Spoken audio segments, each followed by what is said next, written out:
Cyclops is in the danger room firing away at some floating orbs. While honing his skills, he thinks to himself about his past and how he came to be an X-Man. He also thinks about the love of his life, Jean.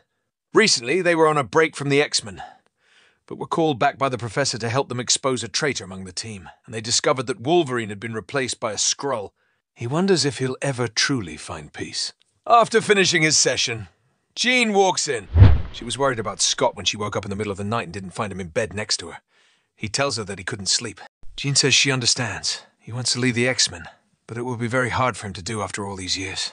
Scott tells her that he'll talk to the Professor about it in the morning. In Egypt, beneath a towering pyramid in the desert, we find a cult of Monolith worshippers. The cult leader yells out into the crowd that they will get revenge for the trespasses against their god. A while back, the Monolith was hurled out into the far reaches of space by Thor. It was recently found by the Skrulls. They understood the essence of Monolith and brought him back to Earth. As the leader continues to speak, the sarcophagus behind him starts reflecting blinding light. Back at the mansion, we find Rogue flying down a corridor when she's stopped by Gambit mid-flight. He asks Rogue if she's been avoiding him. She hasn't really spoken with him since the Professor played those mind games with them, testing their loyalty. He's afraid he said some things he shouldn't have. Rogue tells him it's all right, but regarding what she said, she still doesn't think it will work between them. Gambit seems pretty upset and wants to know what she means, but Kitty and Colossus interrupts them. They relay the message that the Professor wants everyone in the briefing room. Rogue heads out quickly, leaving Gambit behind. In the briefing room, Professor X goes over the analysis done on the diary that belonged to Destiny. Some of the verses have already come to pass, like Wolverine becoming Death and killing the Skrull imposter, and Colossus finding his brother. Suddenly, the Professor senses an unknown presence behind the wall. He alerts the team mentally and gives Jubilee and Nightcrawler the command to capture whoever it is. Jubes blinds the intruder and Nightcrawler teleports behind him, putting him in a headlock. It turns out to be a Skrull mutant who enlarges himself so much that Nightcrawler falls off.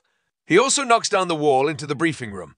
Rogue goes flying at him, but he shrinks himself and she whizzes right over him and into a wall. Gambit jumps in and kicks him in the face. Then he knocks the Skrull through the wall of the infirmary, where Moira is watching over Mikhail.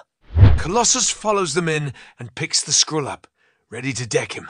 Kitty comes running in and tells him to stop. She has an understanding of the Skrull language and tells everyone that he's trying to surrender. He's come as a friend. His name is Fizz, and he has important information for the Xavier. Everyone leaves the infirmary except for Colossus. He asks Moira how his brother is doing. She tells him that he's doing fine. At that moment, he awakens from his coma and is pleased to find his brother standing before him. Moira tells Piotr that Mikhail needs rest. Before Colossus leaves, Mikhail mentions his dream about pyramids and a resurrection of a dark god. Back in the briefing room, Kitty relays everyone Fizz's message. He was able to sneak into the mansion by shrinking down to microscopic size and hiding on Nightcrawler. He wants to join the X-Men. Storm comes over with a translator, and he finishes the rest of the story himself. After his planet was destroyed, the Skrulls scattered throughout the universe.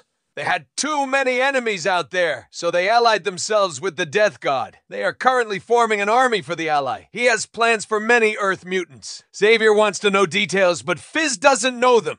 He only knows that certain mutants can't be harmed. That's when Kitty mentions that a Skrull warrior told her she could be killed because she wasn't one of the 12. The Professor asks Fizz why these 12 are so important. Once again, he doesn't know. Polaris butts in, wanting to know why they stole Havoc's costume. After all, that's the only thing she had left of him. He doesn't know that either. She gets all upset and storms off saying that she'll get it back by herself if she has to. Scott tries to stop her, but she won't listen. She tells him that she knows that Havoc's still out there somewhere. Scott tells her that he believes the same thing, but she shouldn't risk her life over a costume. She tells him that the jewel in the cowl began to glow again recently, as if picking up Havoc's energy again, and she thinks the Skrulls might know something about it. Back in Egypt, the living Monolith is now fully resurrected. Everyone there bows at his feet, all except for one, Sinister, in the disguise of a human. He speaks to the Monolith and reminds him of when they first met. How he had grafted a sample of Alex Summers' DNA onto him, which resulted in his power being split between both of them. Now that Havoc is gone, Monolith has access to their joint energies through his headdress, and so Monolith must answer to him. This enrages the Monolith, and he goes berserk. Sinister holds out his staff and fires a beam at the headdress, which puts Monolith under his control. Now, Sinister is satisfied and says the endgame can begin. Still in the briefing room, Professor X goes over the validity of Destiny's diary. The list of the 12 resides inside. They are as follows: Xavier, Cyclops, Phoenix, Storm, Iceman, Sunfire, Polaris, Cable, Bishop, Mikhail, and the Monolith. However, Charles does not mention the last name at this point. Archangel says that the Monolith have been gone for a long time now. Phoenix suggests that it might be a new Monolith. The X-Men wonder what the 12 are supposed to do. Kitty suggests that they start trying to contact the rest of the 12. Marrow brings up the point that they still haven't been able to find Wolverine. As the team leaves, Professor tells them to prepare for the worst. Scott and Jean stay behind. Scott brings up the point that they can't seem to leave the X-Men, especially now that they are both on the list of the 12. Charles regrettably tells them that he needs them to stay. Scott agrees, but only if they know everything. That's when Xavier releases the last name on the list, Magneto.